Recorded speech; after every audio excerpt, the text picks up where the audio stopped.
Hey gang, today we are taking a look at Transformers Go G10 Hishoumaru. This is the second figure in the Shinobi team set. The first figure I had was Gosekimaru or Gosekmaru or something I can't pronounce right now. So just taking a quick look at the oversaturatedly crazy box. Let's go ahead, open them up, and take a look. Out of the box, Hishoumaru appears to share several similarities with Gekisomaru. It is a very cool figure, that is to be sure, but overall it does feel very small and thin. It's odd. It feels a lot like Jinbu as well, as this character or figure fills the role of the flying unit in this set of figures.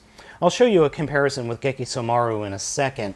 Overall, I really like the orange, yellow, and white, and a little bit of blackish gunmetal gray on the figure. The paint job and the plastic are top-notch. Overall, the figure feels solid, but it doesn't look solid, and I'll explain that in a minute.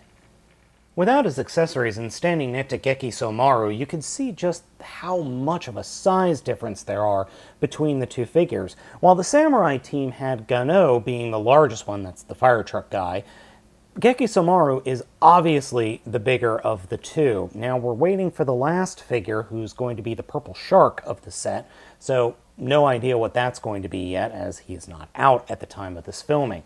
But as you could see, he's also much thinner. Hishoumaru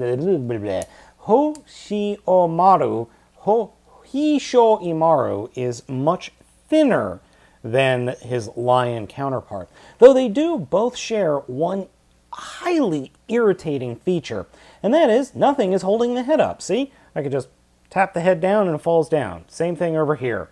Just, that really irritates me, and I wish that they would have added, I don't know, some kind of ratcheting unit there on the neck, but they didn't, so oh well. He comes with two different accessories. One, this large fan kunai weapon thing that forms his tail feathers in bird mode, and then his own kabuto. So his kabuto unfolds into, or folds up into a shield cannon thing, and then it unfolds to fit over his chest. And it looks overly very cool. I like the look of this one. In fact, I like the kabutos on these sets of figures so far much better than I do on the original set. You just fold it up and it will peg into this big, nice hole in the back like we saw earlier. So that adds some much heft to the figure that is quite honestly needed. Posability-wise, he is quite posable.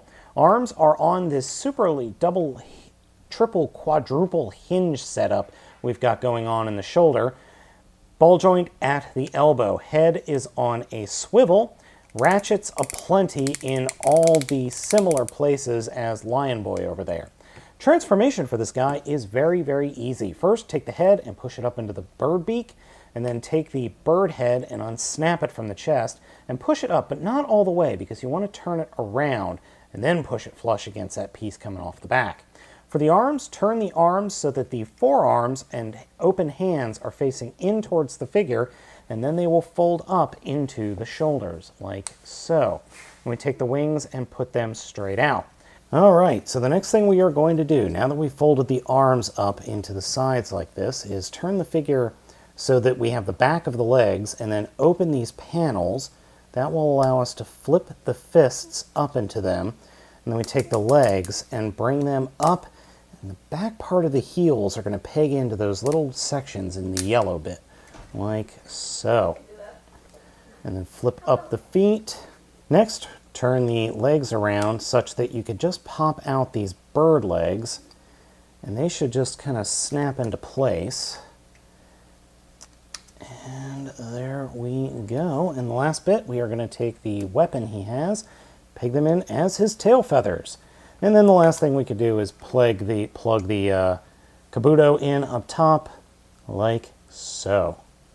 Overall, the bird form isn't too bad. It is a little bit on the weird side, very Brave series-esque, but I can dig it. I like it, and I actually like it a little bit more than I like Jinbu's plain mode. This figure shares the same oddity and transformation as the lion guy, with these weird things sticking off the side to form the beast legs. That's just a little weird in my opinion, but overall, the bird mode works. It's not great, and it looks a little weird, but it works. Returning the Figure 2 robot mode, we're going to go ahead and put him into what I like to call shirt mode.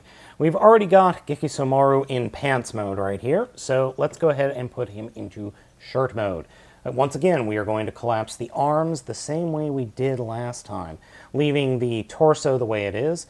Take the arms, fold them up, and just kind of start twisting them around so that you can kind of point them off to the side, or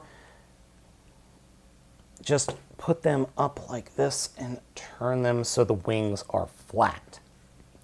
Now for the legs, we're going to pull the front chest piece up, so as you can see there, we're going to then flip the whole bit up thusly, then bring the chest piece down, turn the legs at the upper knee so that they form knee or elbow joints, and I like to do it where the screw holes are not pointing directly forward. Then we take these wings that I failed to fold correctly last time and just turn them such that we can fold them down across the shoulders like so. And now we are ending up with this really weird Gerwalk mode, but oh well. There's nowhere for the legs to peg in on the upper arms, which I would like it if there were, but there aren't. So then we fold the feet down and turn them around. We end up having to unpeg and spin around the legs, just like on Hishoumaru.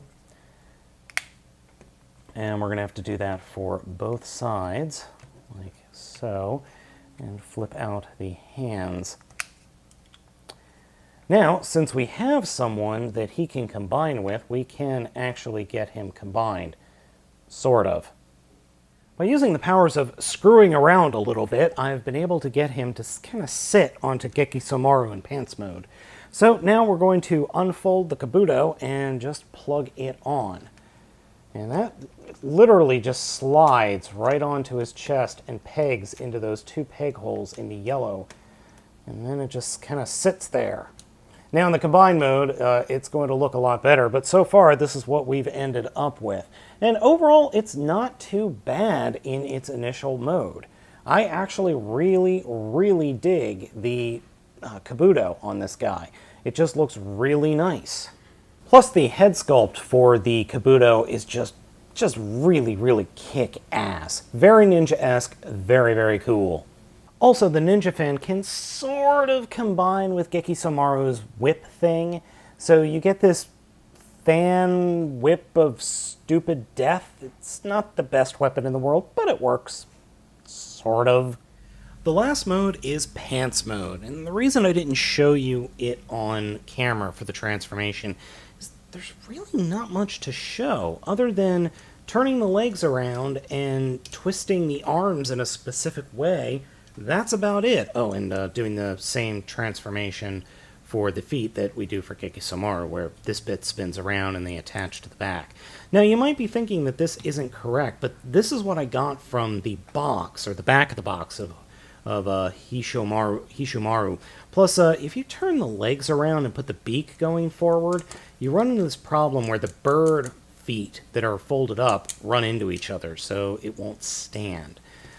Plus, this way, I might actually be able to get it to peg into place, because this little peg that's on the back of the robot's head folds up to form a connector port. So let's see if we can actually get this to form up. And we did it! Yay! And oh god, does that not look right. Guys, I think we have a problem of proportion here. This does not look quite right. I think we're missing something here. Yeah, he's a little bit top-heavy and front-heavy and does not look good from the back at all. But overall, yeah, this just looks silly. Oh, I forgot to turn the sounds on. Whoops. But overall, yeah, pants mode, he's actually, I think, stronger in pants mode than he is in shirt mode. Overall, Hishoumaru is only okay. He's not great, but he's not terrible either. It just feels like I'm getting really tired of these, hey, we have 3 different robots, they all basically have the same transformation, but they all combine. Isn't that awesome? I was hoping that both the Shinobi team and the Samurai team would be more like the Rapid Rail Rescue Unit or the JRX team, where each individual figure was a train, but they all had completely different transformations, but they all combined.